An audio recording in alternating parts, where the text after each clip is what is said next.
Vamos orar? Senhor, muito obrigado, porque pudemos esta manhã estudar a palavra, ouvir a palavra, conhecer a palavra, amar a palavra.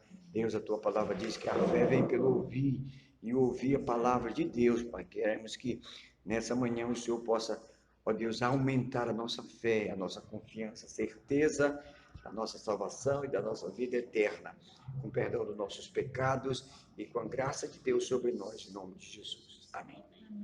Aqui nós temos um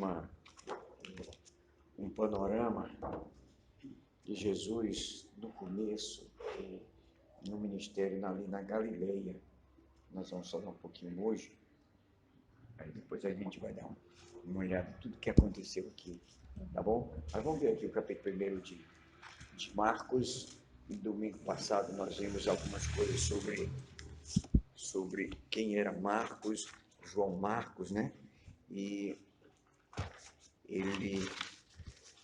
aí nós vimos que o primeiro evangelho, que ele estava... Tem algumas coisas bem interessantes. Quando Pedro estava preso e havia oração por ele, a oração se fazia na casa de João Marcos, não é? Atos 12, 12, vamos ver.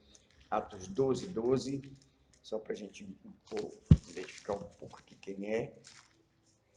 Atos 12, 12. Seja bem-vindo em nome de Jesus. Pode sentar aqui, ó. 12, 12. Aí diz assim, ó.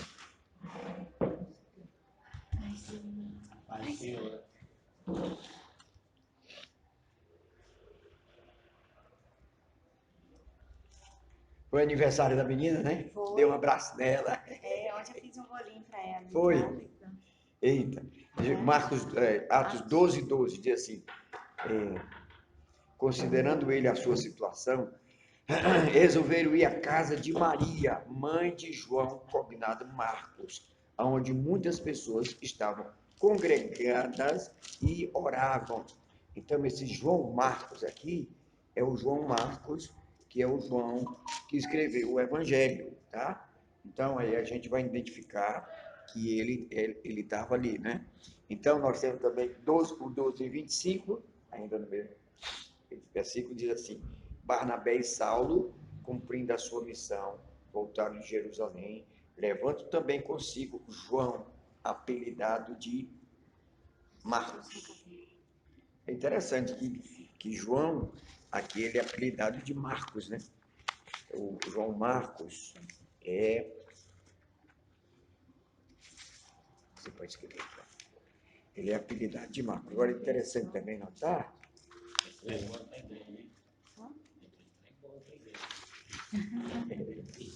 Entendeu? Era apelido dele?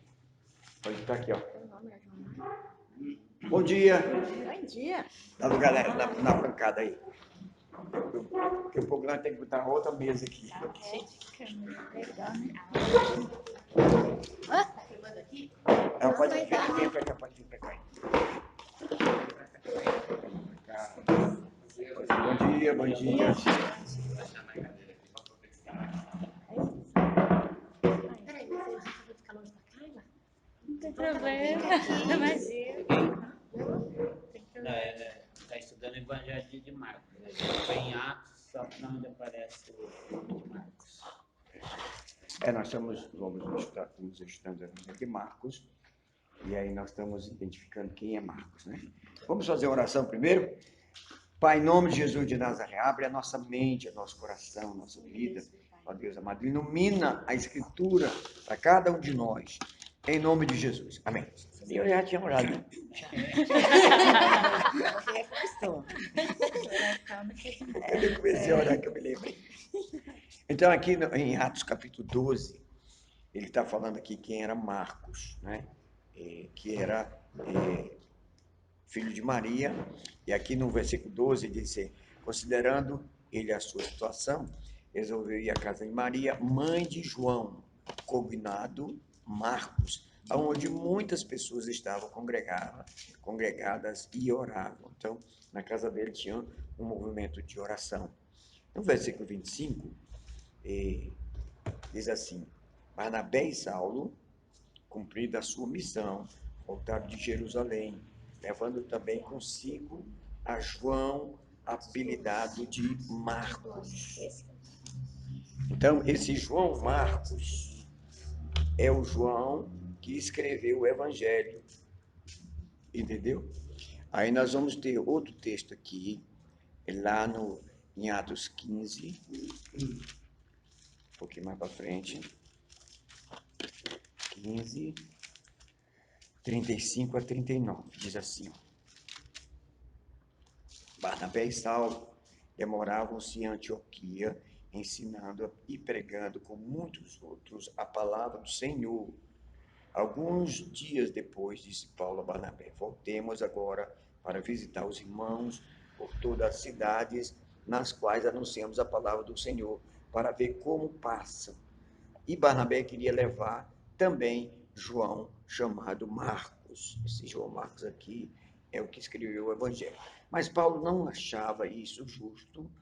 Levaram aquele que se afastara desde a Panfilha, não os acompanhando no trabalho. Houve entre eles tal desavença que vieram a separar-se. Então, Barnabé, levando consigo a Marcos, navegou para Chipre. Mas Paulo, tendo escolhido a Silas, partiu encomendado pelos irmãos a graça do Senhor, e passou pela Síria e Cilícia, confirmando a igreja. Então, aqui, na primeira viagem missionária, Paulo escolheu, lá em Atos capítulo 12, o Espírito Santo fala e ele separa Paulo e Barnabé. Aliás, capítulo 13, havia na igreja de Antioquia profetas e mestres: Barnabé, Simão, sobrenome Níger, Lúcio de Cirene, Manaém, Colasso de Herodes, Petarca e Saulo. Se vendo eles o Senhor, jejuando, disse o Espírito Santo: separai-me agora Barnabé e Saulo para a obra que eu tenho chamado. Então, jejuando e orando, e impondo sobre ele as mãos, os despediram.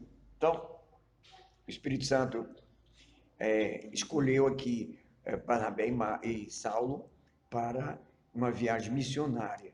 Aí eles agregam Marcos, que é João Marcos. Pode sentar aqui. Que é João Marcos. Só que quando chegam a certa altura da viagem, não diz qual é o motivo, mas Marcos cai fora. Marcos volta da viagem. Aí Paulo ficou muito irritado. Paulo ficou, de certa forma, muito decepcionado, porque ele precisava de uma pessoa com eles. E àquela altura da viagem, era muito difícil você escolher outra pessoa para substituir. Aí, quando eles terminaram a primeira viagem missionária, depois eles quiseram voltar para ver as igrejas que eles tinham implantado, aí Barnabé disse: não, então vamos chamar João Marcos de novo. Aí Paulo disse: não, eu não quero mais ele, não, que ele vai deixar a gente na mão de novo. Aí então Barnabé bateu o pé e disse: não, eu quero João Marcos e tudo. Aí, então eles não chegaram num acordo. Aí Paulo vai pegar Silas e vai formar outra dupla de viagem missionária, e Barnabé sai com João Marcos para outro campo missionário. Lá na frente nós vamos ver aqui em Colossenses 4:10. Vamos ler lá Colossenses 4:10. Vamos ver o que Paulo diz aqui. Paulo estava meio bravinho.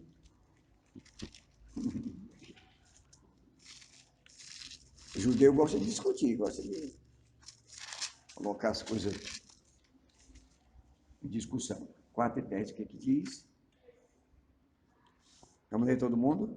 Saúda-vos Aristarco, prisioneiro comigo, e Marcos, primo de Barnabé, sobre quem recebeste instrução. Ele for ter convosco, acolhei-os. Então, aqui ele dá mais uma orientação sobre Marcos. E Marcos é primo de Barnabé, por isso que Barnabé queria levar o primo.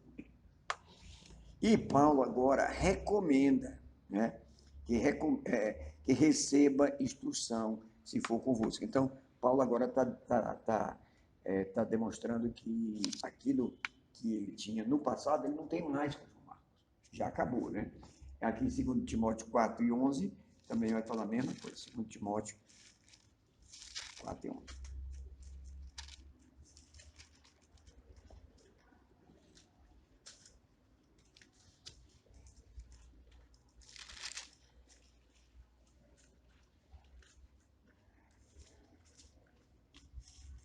Ele diz assim: somente Lucas está comigo. Toma contigo Marcos e traz-o, pois me é útil para o ministério. Olha aí, olha lá. Ele diz de Marcos. Entendeu? 2 Timóteo 4 e 11. Ele diz assim: somente Lucas está comigo. Toma contigo Marcos, que era o João Marcos, e traz-o, pois me é útil para o ministério. Quer dizer, houve uma recuperação, houve uma retomada de aliança e agora eles estavam juntos novamente. Diga graças a Deus. Então, Marcos, ele apresenta Jesus como servo, e nós já vimos isso. Deixa eu falar uma palavra profética aqui sobre Israel. Daqui a 2 dias vai ser umas eleições em Israel, eles vão escolher o primeiro-ministro. E nessa escolha, bom dia, minha irmã. Nessa escolha, tem 2 partidos, e um deles é do Netanyahu. E tem 2 coisas para acontecer. Primeiro, que Netanyahu disse que, se ele ganhar, ele vai anexar alguns territórios que ficam perto da Jordânia. Fronteira da Jordânia, ele vai construir casa e vai colocar judeus ali para morar. Palestina. Na Palestina. Então, agora veja bem o que acontece isso. Quando Jesus voltar, quando o anticristo assumir, ele vai perseguir muito judeus, muito, especialmente em Jerusalém, naquela região ali. Então, quando ele toma posse, Jesus, a Bíblia diz assim: foge. É aquele texto: quem tiver no eirado, não desça para comprar alguma coisa. Quem tiver no campo, não volte. Fuja, fuja, fuja. Essa fuga, ela vai para Petra, que é nesse local que faz fronteira com Israel, que o primeiro-ministro quer povoar. Então, eles vão passar por lá e eles vão para Petra se esconder ali, porque o anticristo vai matar os judeus. Aí diz: ai, daquelas que tiverem graça, ora para que não seja no sábado, ora para que não tenha chuva, porque a perseguição vai ser implacável.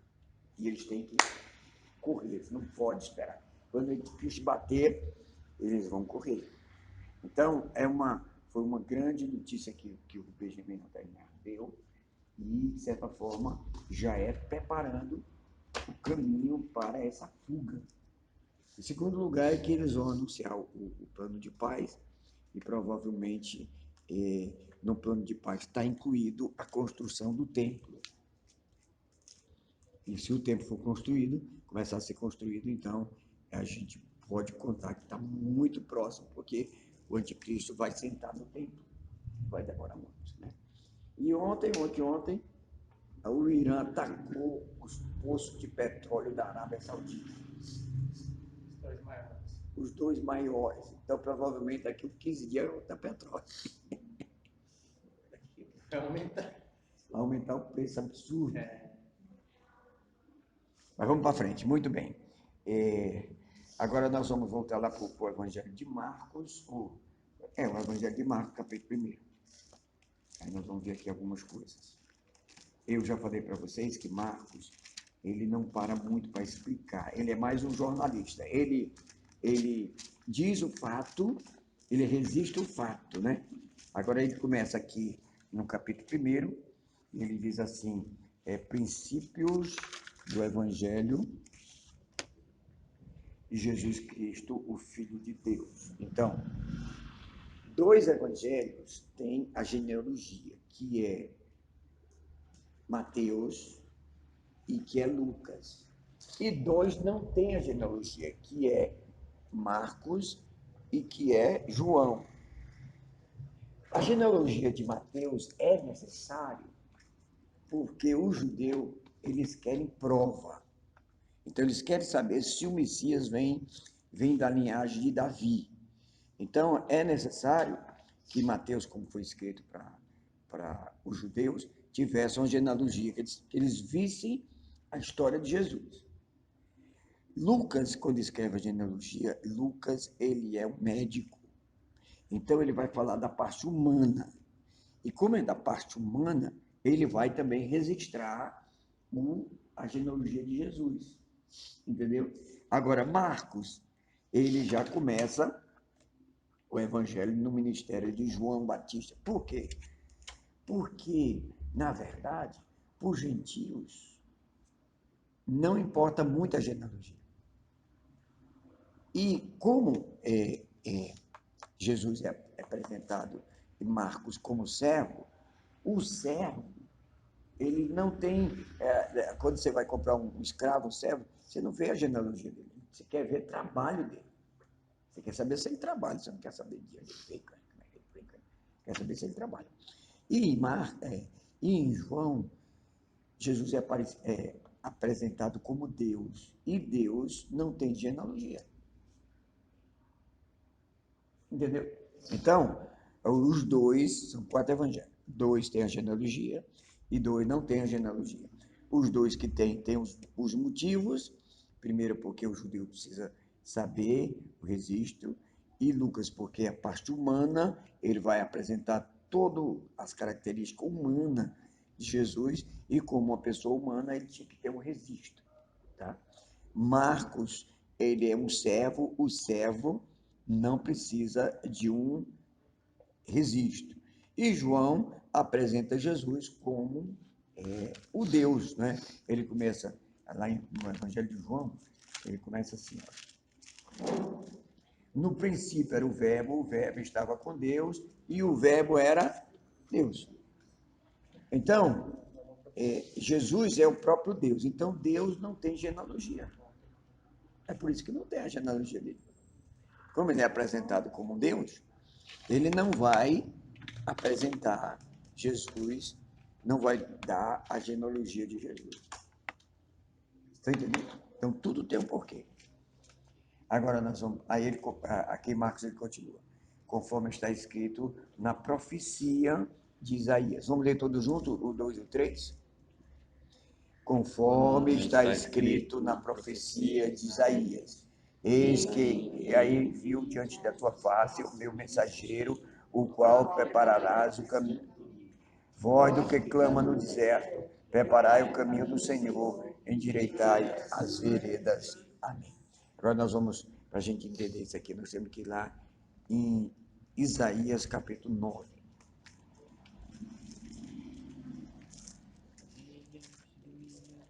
Em 750 e pouco, 2, houve a queda do império houve a queda de Israel. Então, vocês sabem que Salomão foi um grande homem de Deus. Deus fez uma aliança com ele. Deus apareceu 2 vezes para ele e disse assim: Salomão, se você me obedecer, você será muito abençoado. O reino nunca faltará quem se assente no trono. E deu muitas promessas, né? Quando é no final, então, Salomão ele começa muito mal, porque ele casa com uma mulher que era da Fenícia. Ele já começa ruim. Daí ele começa a desandar. Problema de mulheres. Né? Então ele teve muitas mulheres. E com essas mulheres, ele trouxe os deuses dessas mulheres, né? Baal, Astarote, e vai, acontece. E colocou tudo em Jerusalém. Então Deus ficou muito bravo com ele. Aí disse: o problema é o seguinte, Salomão, você desobedeceu. Eu não vou destruir o reino em memória de Davi, seu pai. Mas o reino vai ser dividido. Vai ficar 10 tribos e 2 tribos. Você vai ficar apenas com 2 tribos. Então, então quando Davi morre, aí o que acontece? Aliás, quando Davi morre,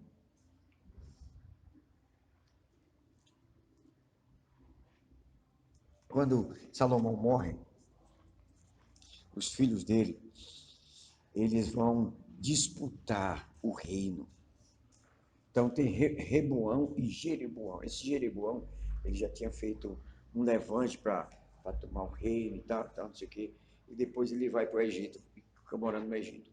Quando o Salomão morre, Jeroboão vai assumir o trono. Quando ele assume o trono, ele começa ele vai consultar os velhos. Aí os velhos dizem, não, olha, Salomão botou muito imposto, tira os impostos do povo, tira, e faz isso, e faz aquilo, deu um conselho bom. Aí ele diz, agora eu vou consultar os jovens. Aí ele pegou os amigos dele, que era jovem, e foi consultar. Aí os jovens disseram, não, esse povo é muito folgado, bota aí, aumenta os impostos, e faz, e acontece, e diz para eles que seu pai era assim, mas você vai ser o dobro e tal. Ele foi lá e fez isso aí. Aí o povo se revoltou. Quando estava esse tumulto, Roboão veio lá do Egito, veio para Jerusalém, aproveitou aquele momento tumultuado da política e ele foi nomeado, ou ele foi coroado rei. E com ele foi 10 tribos. E Salomão ficou com 2 tribos, a tribo de Judá e a tribo de Benjamim. Entendeu? Aí o que acontece? Acontece que o reino ficou dividido. Aí, quando Jeroboão faz o reino em Samaria, ele começa também a fazer altares. Por quê? Porque ele dizia assim, se o povo for para Jerusalém adorar, é arriscado eles ficarem por lá e não voltar.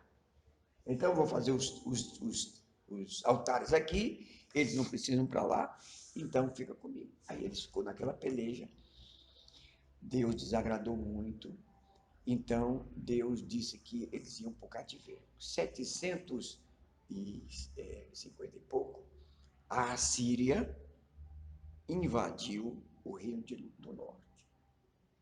E ali, a Assíria, eles faziam o seguinte, tinha uma cidade aqui, quando eles invadiam essa cidade, ele tirava todo o povo daqui e trazia novos povos. Por quê? Porque se deixasse o povo, eles iam crescer, eles iam se ajuntar, eles iam formar um exército e ia contra. Então, essa é a política. Então, ele trouxe gente de todo canto. E esse lugar começou lá em Zebulon e Naftali, que é a Galileia. Agora você vai entender. Vamos lá para Isaías agora, capítulo 9.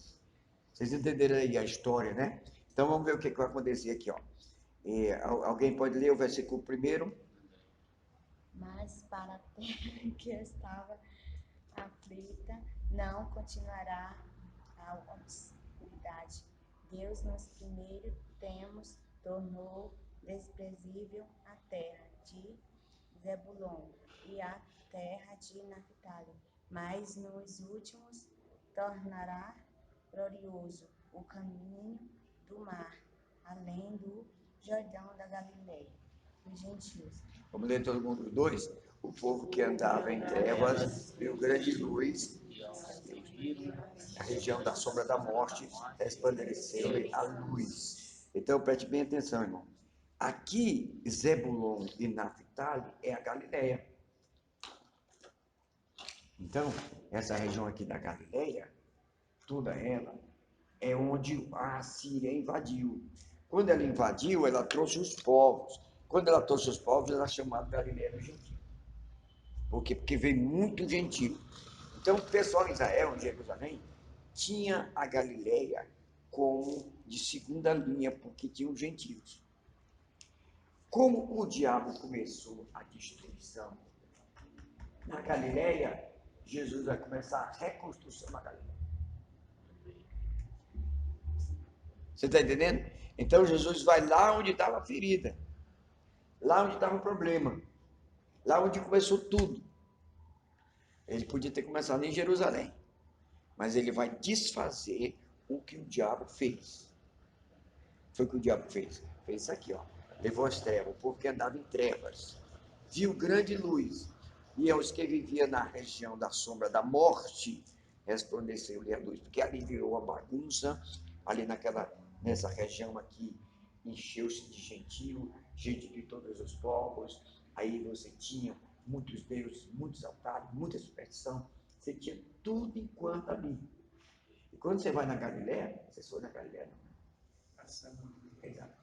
Quando você vai na Galileia, e você vai no Monte Hermon, no Monte Hermon, você tem assim as rochas, e cada rocha tem fixado ou desenhado deuses.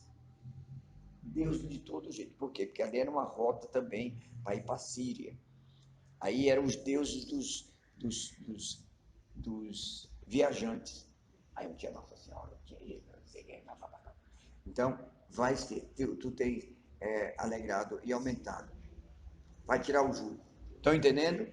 Então, por isso que Marcos começa dizendo que Deus fez essa profecia. Lá para Marcos agora, capítulo 1. Então, Marcos vai começar com essa profecia. É um cumprimento da profecia de Isaías, capítulo 9. Entendeu? Conforme está escrito no profeta Isaías. Então, agora aqui nós vamos ver aqui uma pausa. Agora nós vamos ver essa figura de João Batista. Começa agora a pregar João Batista. No último versículo da Bíblia, do Velho Testamento, o que vai dizer?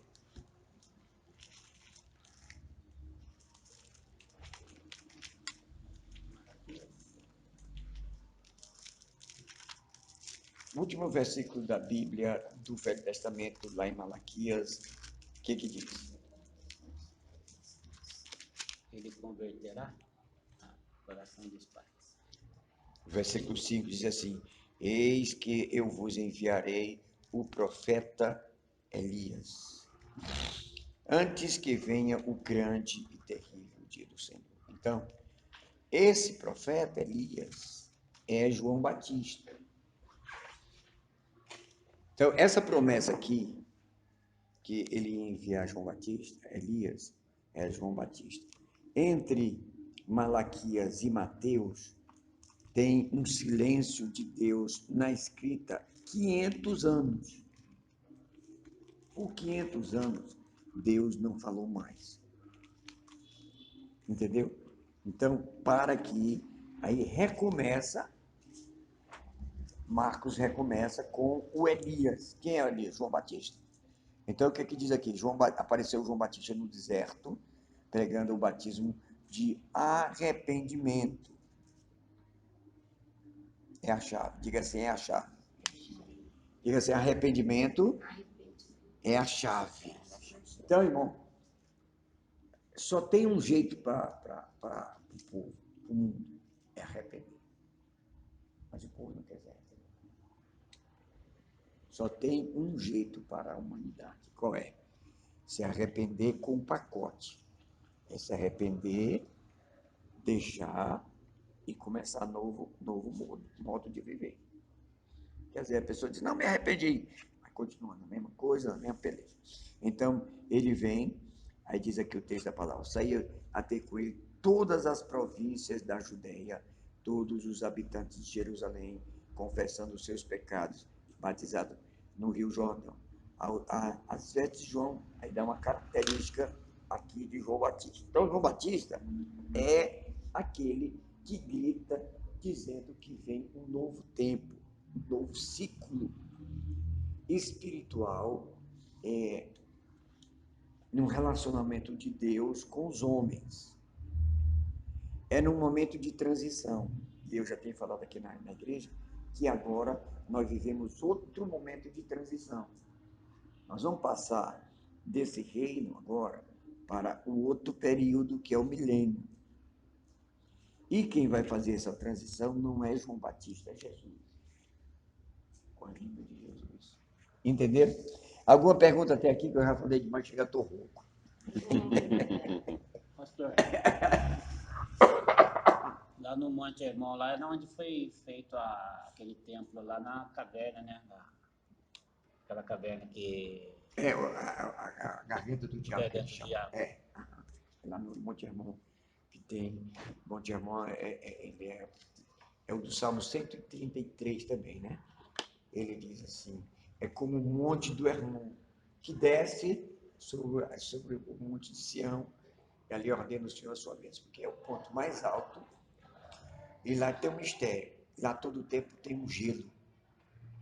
Desse gelo, a água derrama, e ele forma o Mar da Galileia. Aí ele passa e se junta com o Mar da Galileia. É o pico mais alto, e eles acham que foi, porque tem outro monte lá que eles chamam da Transfiguração, mas eles acham que foi no Monte Hermon que houve a transformação.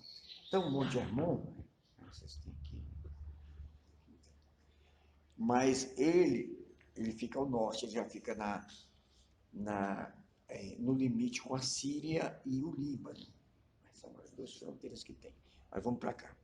Ele diz aqui, ó, ele pregava o arrependimento e aqui fala da maneira de João se vestir. E ele era muito respeitado. E diz aqui o texto, saía a ter com ele toda a província da Judéia, todos os habitantes de Jerusalém, confessando os seus pecados e eram batizados por ele no Jordão. Então, João era muito popular. João, o povo corria muito para ouvir, para ser batizado, e etc, etc, etc. Né? Quando chega no versículo 7, alguém lê o 7. Esta era a sua mensagem. Em breve chegará alguém que é muito mais importante do que eu, tanto que não sou digno de abaixar-me e desamarrar as correias da sua sandália. 8, alguém pode ler. Eu batizei vocês com água. Ele, porém, os batizará com o Espírito Santo. Muito bem. Então, aqui, ele já está esperando que nessa jornada que ele está de batismo, no ministério dele, ele vai batizar um homem que vai fazer a diferença e que é maior do que ele. Então, ele está naquela expectativa. E o povo fazia fila para ser batizado. Aí, quando é um dia, quem é que estava na fila? Quem é que estava na fila? Então, ele batizava de um por um. Aí, de repente, aquele homem entra na água e quando João vê, já se estremece e ele fica dizendo, não é possível, tal, não sei o quê. Aí ele fala, né, eu que devo ser batizado por ti, você vem a mim. Aí Jesus vai dizer, não, vamos cumprir o que está determinado. Então, Jesus, como homem, ele faz muitas coisas, entendeu? Por exemplo, no Evangelho de Mateus, ele vai falar que quando Jesus foi batizado, ele foi encaminhado para o deserto. E ele passou 40 dias jejuando e orando, e foi tentado pelo diabo. Era Jesus como homem, porque Deus não precisa jejuar. Deus não precisa se consagrar 40 dias. Você está entendendo? Então, aí é Jesus como homem e não como Deus. Como homem, ele foi lá e ele fez a consagração dele. Como Deus, ele não precisava de consagrar, não precisava de ficar 40 dias no deserto. Ele não precisava daquilo, era Deus. Né? E outra coisa também, como Deus, ele não iria enfrentar o demônio, porque o demônio não é parada para Deus. É enfrentar o quê? Então, ele vai enfrentar o demônio como homem. E como ele venceu Satanás, então o homem que tem Deus pode vencer Satanás. Essa era a mensagem que ele estava dando para mim. Entendeu? Mas vamos ver aqui. O versículo, ele está aqui no seu ministério, ele já é muito conhecido, ele tem um grupo com ele, que aliás depois nós vamos ver que 4 discípulos de João vão ser discípulos de Jesus de Nazaré. E com a continuação, quando Jesus está no primeiro ano de Jesus na Terra, Jesus está formando o seu ministério. Quando faz 1 ano, o João Batista morre. Ele é preso e matam ele na cadeia, a cabeça dele. Todos os discípulos de João vão estar voltados para Jesus. Está entendendo? Então, agora, não só João Batista mandava os discípulos seguir a Jesus, mas agora eles não tinham outra opção, porque o João Batista morreu. Então, todo mundo agora ia para o novo profeta, que era Jesus, e ele já tinha passado 1 ano já pregando, etc, etc, etc. Mas aí, vamos ver o 9 e o 10, vamos ler todos juntos? 9, 10 e 11? Vamos nós? Naqueles dias veio Jesus de Nazaré, da Galileia, e por João foi batizado no Rio Jordão. Logo assim, viu os céus rasgarem-se e o Espírito descendo como pomba sobre ele. Então foi a voz dos céus: Tu és o meu filho amado, em ti eu me comprazo. Então preste bem atenção.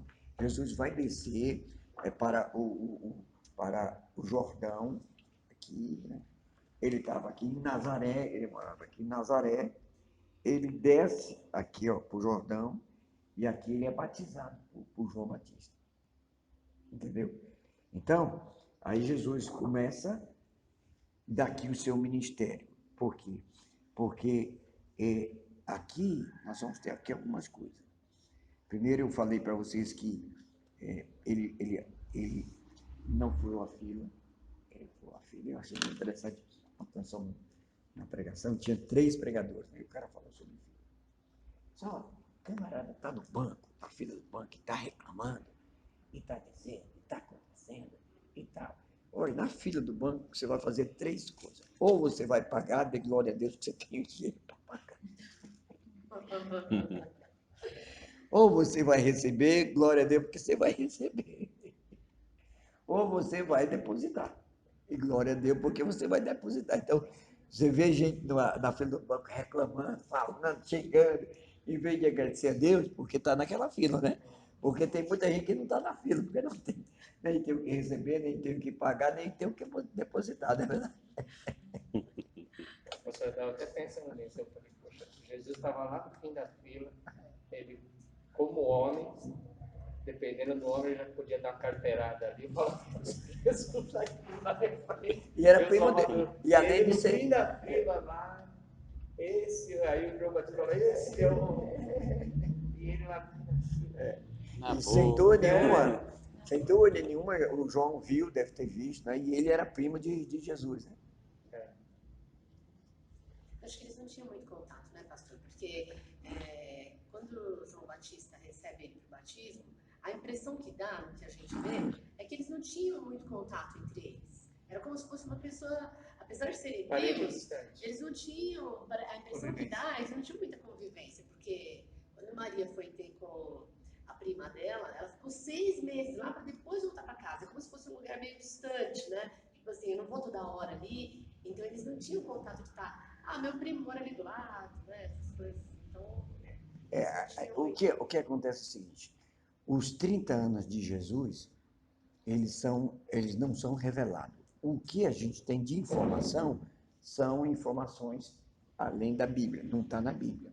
Agora, nós entendemos que como os judeus, eles são muito unidos pela fé e pelo movimento espiritual, né? Então, nós cremos mesmo que talvez Jesus tenha tido alguns contatos com João Batista por causa da fé, por causa que eles eram também ainda parentes, e, de certa forma, por causa do ministério que eles tinham, que era muito parecido. Agora, naquela época, era tudo mais difícil, porque quem morava longe, você para visitar uma pessoa era 1 semana, 2 semanas, e não sei o quê. Então, era uma coisa absurda, né? Mas essa parte da vida dos 30 anos de Jesus foi muito obscura. Agora, aqui, Jesus vai ser batizado. Logo ao sair da água, viu os céus rasgar e o Espírito descendo como pomba sobre ele. Então, João deve ter estremecido nas bases, né? Porque João viu aquela manifestação. Então, foi ouvida uma voz dos céus: Tu és o meu filho amado, em ti me comprazo. Então, é como o céu dissesse assim: agora é a tua vez. Agora você vai e faz tudo o que você veio fazer. Então, enquanto não houve essa ordem do céu, Jesus não começou a trabalhar. Ele tem alguns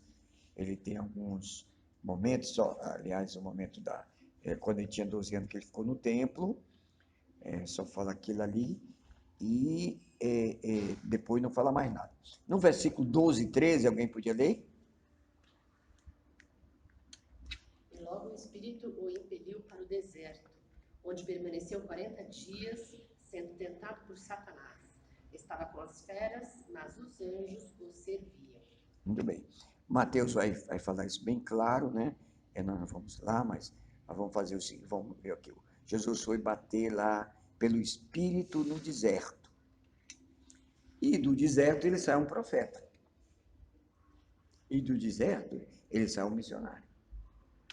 Então, todos nós temos que experimentar o deserto.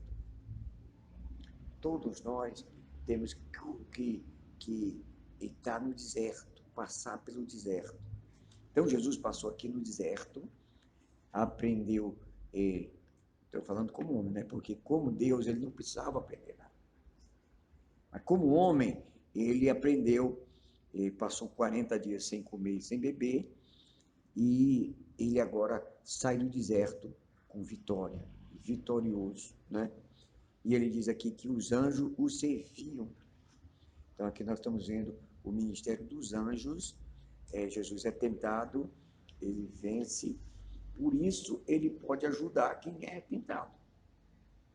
Entendeu? Então, aí vai dando andamento. Depois, se vocês tiverem alguma pergunta, vocês vão intercalando, que eu preciso correr um pouco. Jesus voltava para Galiléia, depois de João ter sido preso, foi Jesus para Galiléia, pregando o evangelho de Deus, dizendo: o tempo está cumprido e o reino de Deus está próximo, arrependei-vos e crede no evangelho. Então, aqui nesse coisa, fala de toda a jornada lá na Galiléia, que era aqui é o mar da Galiléia, né? Então, essas cidades todas aqui, ó, que tem aqui, Tiro, Sidom, Cafarnaum, principalmente aqui Cafarnaum, aqui onde tinha a casa de Pedro, aqui onde Jesus fez muitos milagres, muitas curas, tá? Então, aqui, nesse redor desse coisa, Jesus começou o ministério dele, provavelmente passou um ano aqui. Ele passou um ano ministrando aqui. Depois ele foi para alguns lugares. Depois ele sobe para 2 vezes para Jerusalém. E no final ele vai fazer uma viagem, a última viagem para Jerusalém, que é quando ele vai ser morto. Mas o ministério dele foi muito aqui. E vinha gente de todo canto, todos os lugares, né? Então, versículo 16 e 17, vamos ver lá. Aliás, vamos ver ainda aqui o 14, depois de João ter sido preso. João foi preso depois de um tempo. Foi para Galiléia e Jesus começou a pregar o evangelho. Com a mesma mensagem de João Batista. O tempo está cumprido e o reino de Deus está próximo. Arrependei-vos e crede no evangelho. Então, essa é a chave até hoje. A chave de hoje é o arrependimento. A pessoa tem que se arrepender. Nós temos que nos arrepender. Nós somos pessoas de arrependimento. Nós temos que pedir ao Senhor que tenha misericórdia de nós, que a gente possa nos arrepender. Quando João estava ainda vivo, os discípulos começaram a perguntar uma coisa. Aí lá em João capítulo 3, vamos lá, João.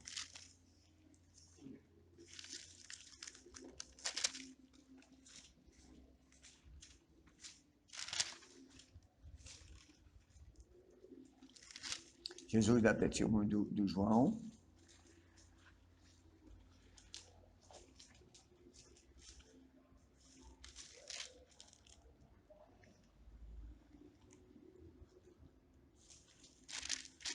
Ele diz aqui, capítulo 3, ele vai dar o testemunho de João Batista, disse Jesus como seus discípulos para a terra de Judeia, ali permaneceu com eles e batizava. João estava também batizando em Enos, perto de Salim, porque ali havia muitas águas e para lá concorria o povo e era batizado. Pois João, eu estou lendo João 3. Pois João ainda não tinha sido encarcerado. João 3, 22. Agora é o 25 agora. Ora, entre os discípulos de João, judeu, contenda quem era o maior. Então, aqui eles têm uma contenda e João, lá no versículo 30, vamos ver lá? Vamos lá? Convém que ele cresça e que eu diminua. Então, eles começam a discutir, perguntando a João, e eles quiseram fazer uma concorrência entre o ministério de João e o de Jesus. Aí João disse, não, Jesus está na mesma visão, tem que se arrepender. E tem mais, o ministério dele vai crescer e o meu vai diminuir. E foi isso que aconteceu. João é preso e dali ele não sai mais.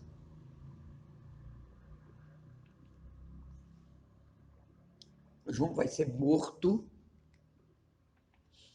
E aqui tem algumas indagações, né? Porque Jesus estava ali. Por que Jesus não curou? Porque Jesus não tirou João Batista ali da cadeia, né? E ele foi morto de uma ação do Estado Islâmico, né? Tirou a cabeça. Tiraram a cabeça e ainda levaram numa bandeja. Entendeu? Então, o povo ali é meio cruel, né? Muito bem. Aí nós vamos ver aqui agora a chamada dos discípulos. Alguém podia ler aí, do versículo 16 até o versículo 20. Quem não leu ainda pode ler. João, Marcos.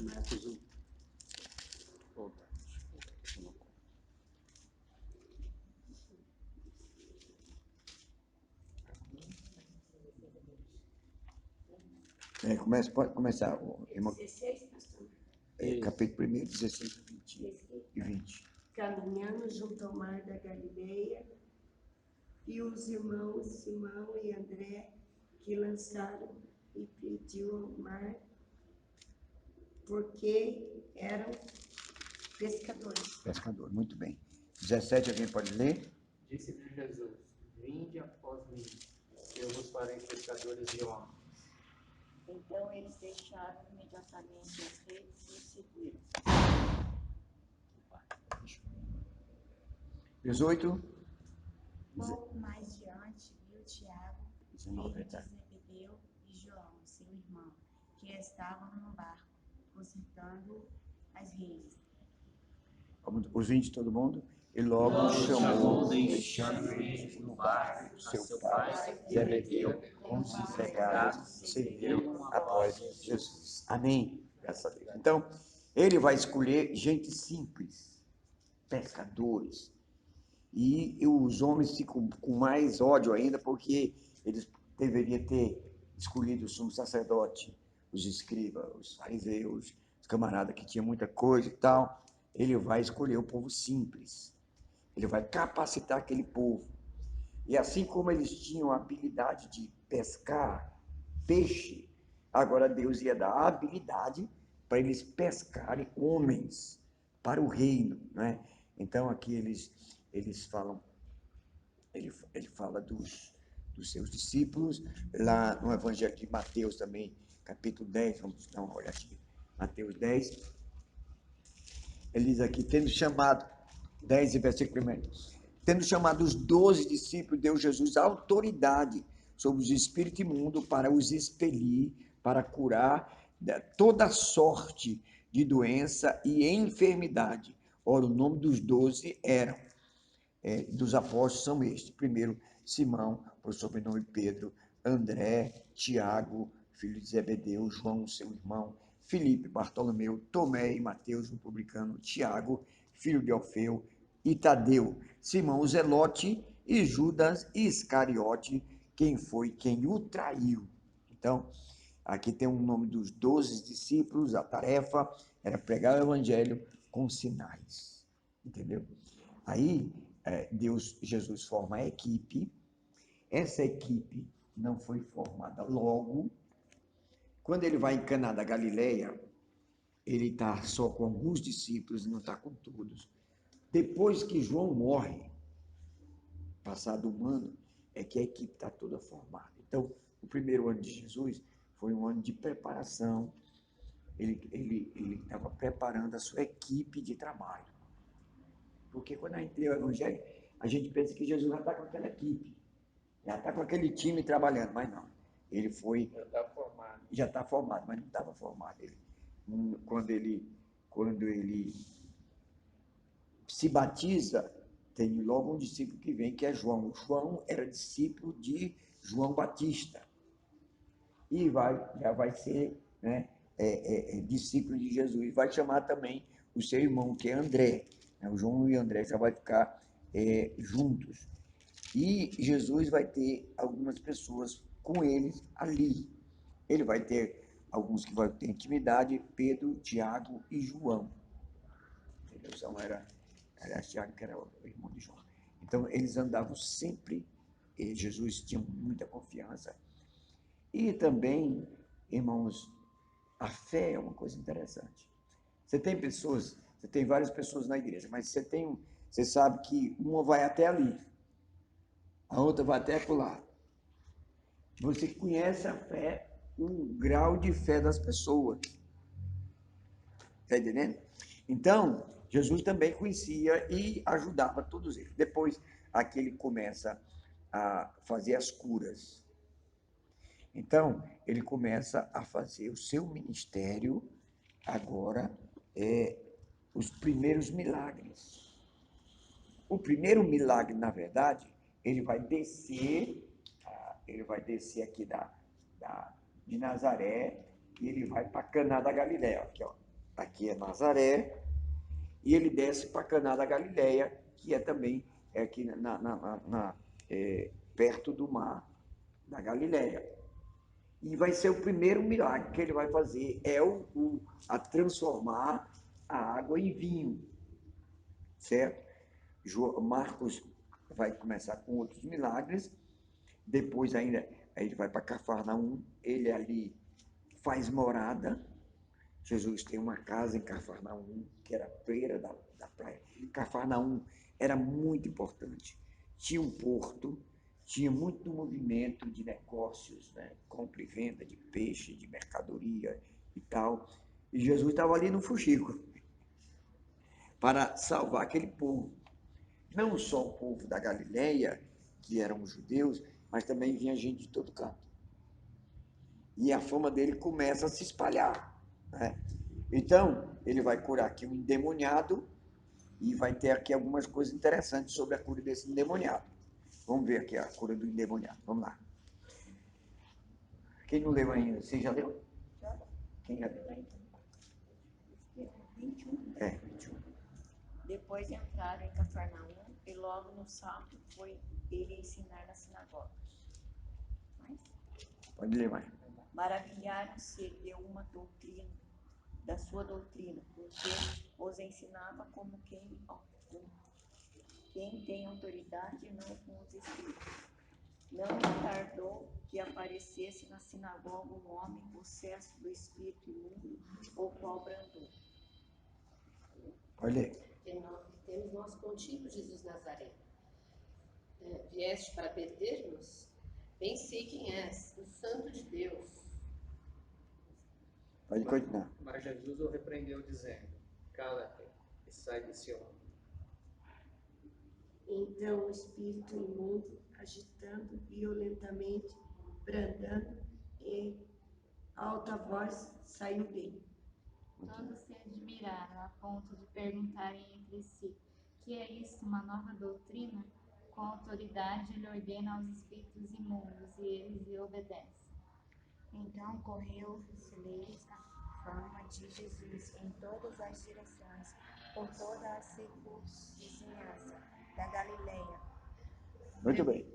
Então, até aí, depois a gente vai ver o que aqui é o primeiro milagre que Marcos vai registrar. Preste bem atenção. Ele vai numa sinagoga. Então, Jesus é judeu. Jesus vai numa sinagoga e Jesus honra com a presença dele na sinagoga. Então, isso quer dizer que Jesus honra o povo judeu, a tradição judaica. O ensino que foi dado do Velho Testamento até Jesus chegar está de pé. Ninguém pode. Nós temos que entender que Gênesis até Apocalipse é um mandamento, é a revelação de Deus, que se completa em Apocalipse. Ninguém pode rasgar nada. Se você disser, isso aí não valeu porque está no Velho Testamento, então você vai ter que rasgar os 10 mandamentos que estão no Velho Testamento. Nós estamos entendendo que tem algumas coisas no Velho Testamento, irmão, que Deus instituiu para implantar um conceito dentro do judaísmo, de pessoas para mudar a história. Está entendendo? Por exemplo, o sangue era uma coisa muito importante. O sangue, ele deu um ensinamento muito forte sobre o sangue. A ponto, por exemplo, que as mulheres que tivessem um ciclo menstrual, ela não podia chegar perto de Deus. Entendeu? Mas ele estava querendo trazer um ensino forte sobre o que é puro, o que é santo e o que é profano, o que é puro e o que é imundo. Quando esse princípio foi, é a mesma coisa de criança.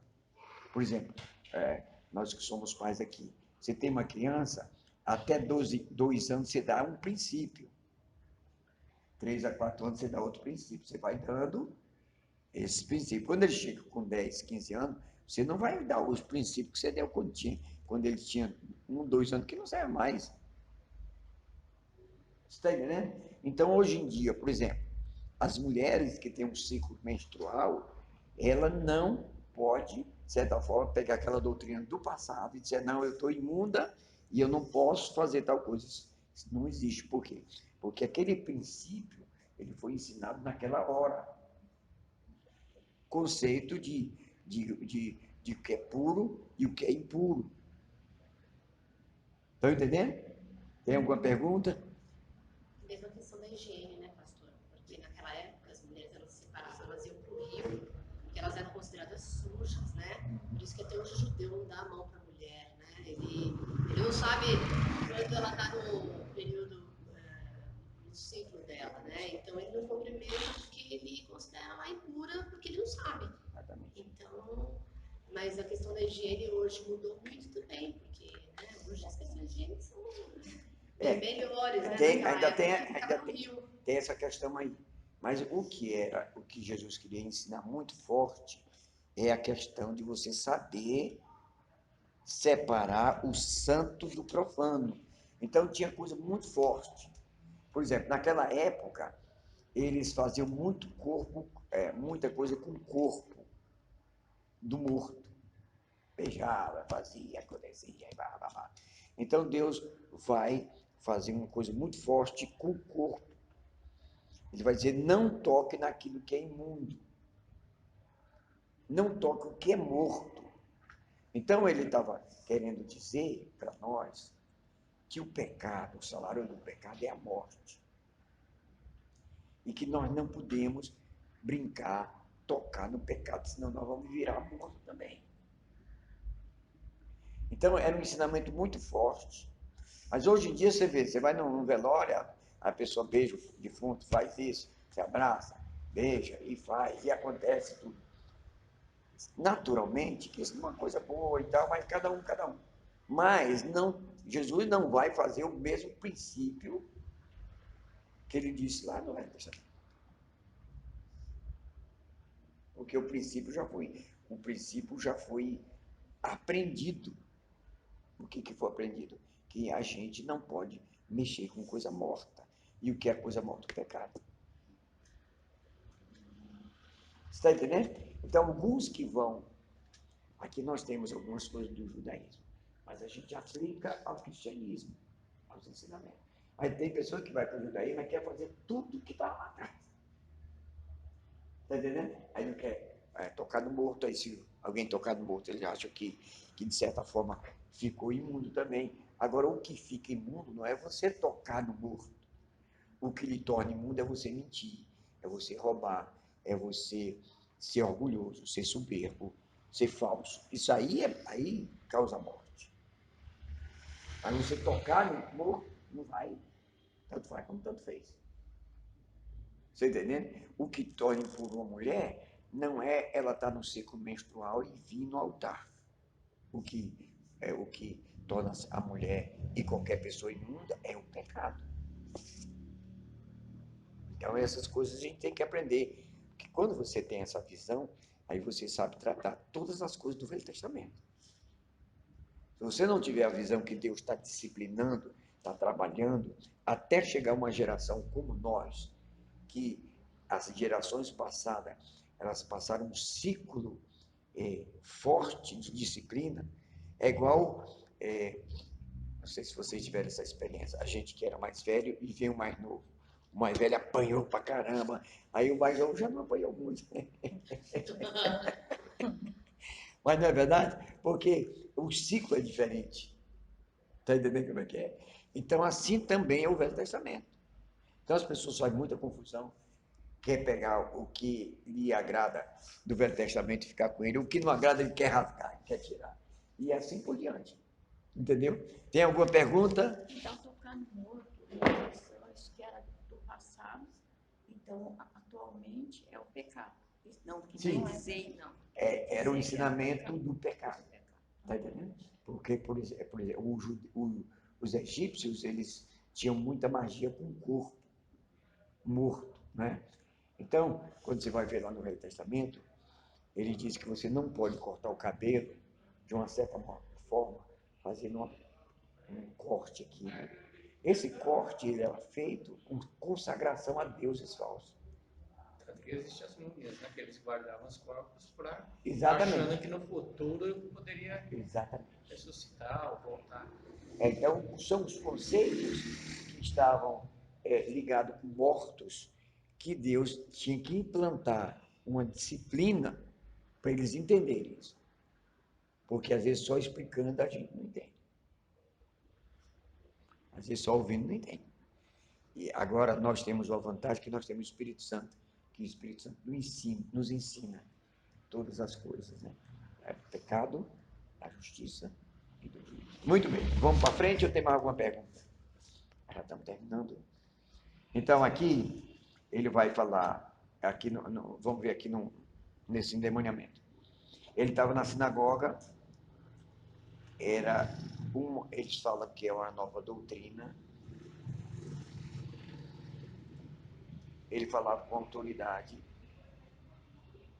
Ele não era como os escribas falavam e não faziam. Então, quando ele ensinava, não tardou a aparecer um homem possesso de espírito imundo.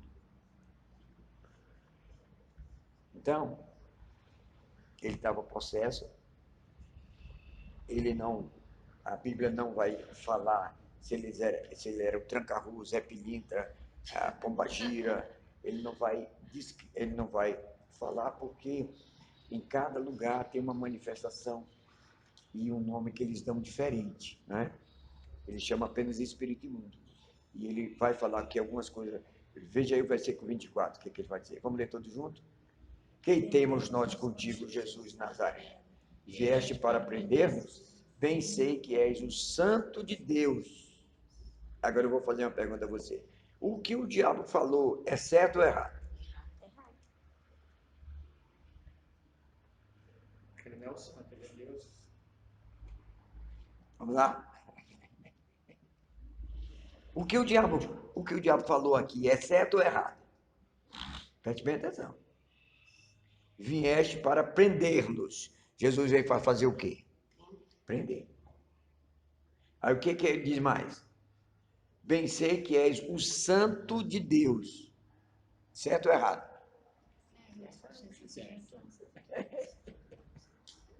Exatamente. Só que Jesus não queria que o diabo fizesse essa propaganda. Quem faz somos nós. O diabo não é para pregar. Quem é para pregar sou eu e é você. Sou eu e você que temos que dizer que, na verdade, Jesus veio para expulsar os demônios. E que Jesus é o santo de Israel. Porque aqui ele está usando os salmos, que chama Santo de Israel, Santo de Deus, etc. Entendeu? Então aqui o diabo está dizendo coisa certa, só que Deus não quer que o diabo seja o propagador. É a mesma coisa daqueles homens que os violeiros, eles sabem o evangelho todinho. E ele pega aquela viola e começa e fala, diz tudinho. Só que Jesus não quer aquilo. Jesus quer alguém que fale e faça. Está entendendo? Vamos para frente. Que temos nós contigo, Jesus, vieste para aprender. Mas Jesus repreendeu, dizendo, cala-te e sai desse homem. Então tem duas ordens aqui. Quais são as ordens? Primeira ordem é calar. Então, o demônio, quando vem, ele faz muita algazarra. E grita, e fala, e diz, e acontece. A primeira coisa que você tem que mandar fazer é calar. Manda ele calar.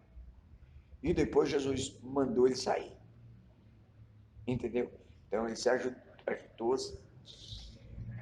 Nós não podemos, meus amados irmãos, pegar um texto e fazer uma doutrina sobre o texto.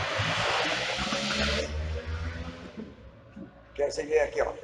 Jesus repreendeu, dizendo, cala-te e sai desse homem. Aí a pessoa diz assim, não, você não pode falar com o demônio, você tem que mandar ele embora como Jesus. Agora você vai lá no Gadareno e diz como é o teu nome. Aí o Gadareno diz assim, meu nome é Legião. Então você não pode fazer uma doutrina numa passagem, você tem que saber o que Jesus fez no contexto todo. Está entendendo? Que aí a pessoa diz, fulano estava falando com o diabo.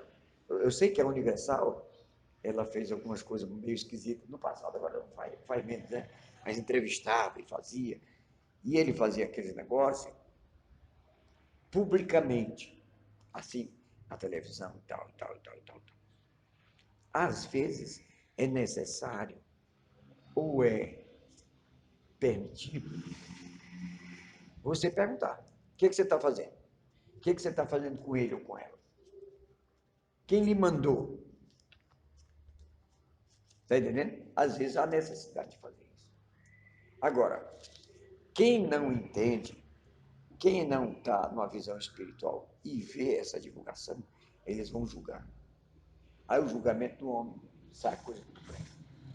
Não devia, expôs o homem, e agora, e não sei o quê, e faz uma série de coisas. Então, quando você lê um texto da Bíblia, por essa situação aqui, você não pode fechar uma atitude de Jesus. Não, Jesus agora não quer falar com, ele não permite ser falado com o diabo.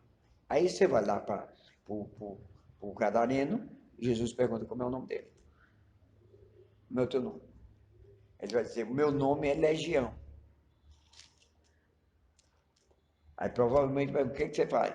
Aí ele fala um bocado de coisa. Então, não é questão de diálogo, é questão de você receber as informações que vai ajudar a libertação da pessoa.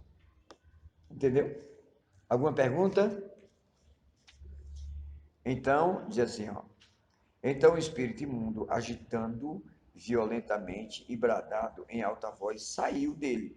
Diga graças a Deus. Graças a Deus. Então o diabo saiu daquele homem. Todos ficaram admirados ao ponto de perguntar que vem sem isto, uma nova doutrina, com autoridade, ele ordena os espíritos imundos desobedece. Era uma nova dimensão, porque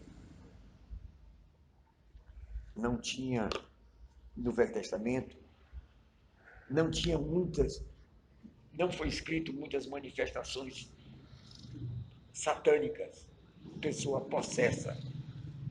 Quando chega na época de Jesus, ele tem muitas pessoas possessas. Sem dúvida nenhuma,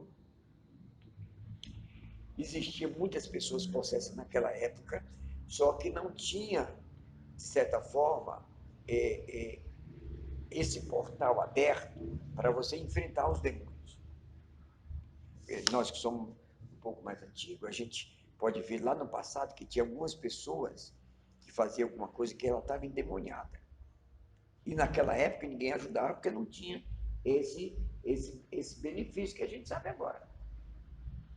Pessoa que caía, pessoa que tinha, que a gente achava que era epilepsia, pessoas que tinha ciclo da lua, quando ficava com a lua tal, não sei o que, ele ficava mais agitado, não ficava, não sei o que, aquilo, além de ser um pouco físico, também era espiritual. Agora Jesus vem e abre essa dimensão, porque agora ele está desfazendo um reino, que era o reino das trevas. E desfazendo o reino das trevas, ele vai aonde ele prejudica mais, que é o homem. Entendeu?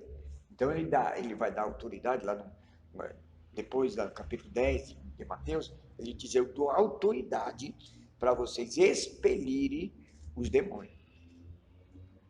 Pode falar. E o livro de Marcos, ele fala, acho que ele fala mais do que os outros livros, essa questão de expulsar os demônios. Eu já tinha lido já outras vezes, mas essa semana eu estava, porque eu fiz para ouvir, né, o livro de Marcos. Aí você tem uma outra perspectiva, aí você começa a prestar atenção depois que você prestava atenção antes, né? E eu percebi que tem bastante diferença sobre expulsar os demônios. Entendeu? E aqui no final, nós vamos terminar com esse texto aqui, no final ele vai dar aqui algumas recomendações, inclusive ele inclui expulsar demônios, né? Aqui lá em Marcos 16, versículo, a partir do versículo 15, ele diz assim: ide por todo mundo e pregai o evangelho a toda criatura. É a grande tarefa nossa. Aí ele diz: quem crê e for batizado será salvo. Quem, porém, não crê será condenado. Esses sinais hão de acompanhar aqueles que creem em meu nome. Em meu nome, aí ele bota o quê? Expulsarão o demônio. Então, era uma nova dimensão, porque quando você entrava no judaísmo, você não tinha essa perspectiva de expulsar demônio. O judaísmo, eles não tratam, de certa forma, de expulsar demônios, né? Eles, de certa forma, eles se isentam disso, mas você vai ver várias oportunidades que Jesus está na sinagoga e aparecem pessoas, ou elas se manifestam com possuída, ou elas vêm com doenças que são demoníacas, como a mulher corcunda, né? Ele chama lá na frente e diz: olha, há 18 anos, 12 anos, essa mulher vem corcunda e é um demônio que está nela. É uma nova dimensão espiritual que Jesus está trazendo agora. Amém? Amém. Graças a Deus. Muito bem. Então, irmãos, nós estamos vendo já agora, estamos avançando no Evangelho de Marcos, e aqui é uma coisa bem interessante, né? Continue lendo o livro de Marcos, já lemos até o capítulo 5, leia mais 5 até o capítulo 10, e assim nós vamos aprendendo, porque a gente vai também confrontando com os outros evangelhos, tá bom? Então, nós vemos aqui, primeiro, que Jesus vai começar em Cafarnaum, Zebulun e Naphtali, porque foi ali que o diabo começou a desgraça a atacar Israel, né? Então ele vai lá e desfaz e vai apagar o fogo aonde o fogo começou. Ele vai colocar luz aonde as trevas estão mandando. Por isso que eles perguntavam assim, e da Galileia pode vir alguma coisa boa? Porque não prestava. É a mesma coisa. Da Rua Augusta pode vir alguma coisa boa.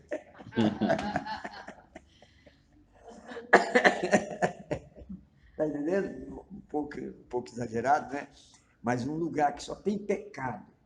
Mas aí Jesus foi lá. Eles não sabiam que Jesus era de Belém. Jesus não era da Galileia. Jesus nasceu em Belém. Ele viveu em Nazaré. Ele não era. Mas ele foi aqui com uma missão de libertar primeiro os judeus, primeiro o povo humilde e o povo que eram as nações. Aqui onde estavam as nações. Porque lá em Jerusalém era muito discriminatório e hoje em dia ainda é. Quem não é judeu não pode entrar em tal lugar, não pode fazer isso, não pode fazer aquilo, não pode andar isso, não pode andar. É tudo discriminado. Já na Galileia, não. A Galileia era tudo livre. A Galileia era a 25 de março.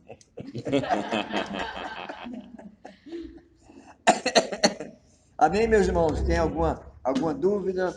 Tem alguma observação? Amém? Vamos ficar de pé para a gente encerrar. Pastor, desce para cá para a gente encerrar com a palavra de oração. Estamos estudando o livro de Marcos, mas a gente intercala um evangelho com o outro, e assim a gente aprende muito. Senhor, nós te louvamos. Em nome de Jesus de Nazaré. Tivemos o privilégio de nos alimentarmos com É verdade. a palavra, o nosso espírito, a nossa alma. É verdade. A Deus, queremos agradecer pelo ensinamento que você acrescentou nos nossos corações. Ó Pai, nós queremos a cada dia mais aprender. Verdade, meu Pai. Queremos, ó Pai, que o Senhor revele através do Espírito Santo os mistérios da Tua palavra, ó Pai. E nós possamos, ó Pai, edificados, ó Pai, fortalecidos na nossa fé, aguardarmos a vinda gloriosa do Senhor Jesus. Meu Deus. Abençoa, Pai, cada aluno, ó Pai, da classe do pastor Marco, da classe da Mariana, das crianças. Amém. E também, ó Pai, a classe dos adolescentes, a vida do Marcos, que está estudando o livro de Marcos conosco. Que o Senhor esteja abençoando as nossas vidas, ó Pai, e nos dando um domingo abençoado, alegre, e à noite possamos voltar para a Em nome de Jesus. Amém. Agradecemos pelo estudo da palavra e oramos em nome de Jesus. Amém. Glória a Deus. Abençoe o teu irmão. Deus. Um bom domingo em nome de Jesus.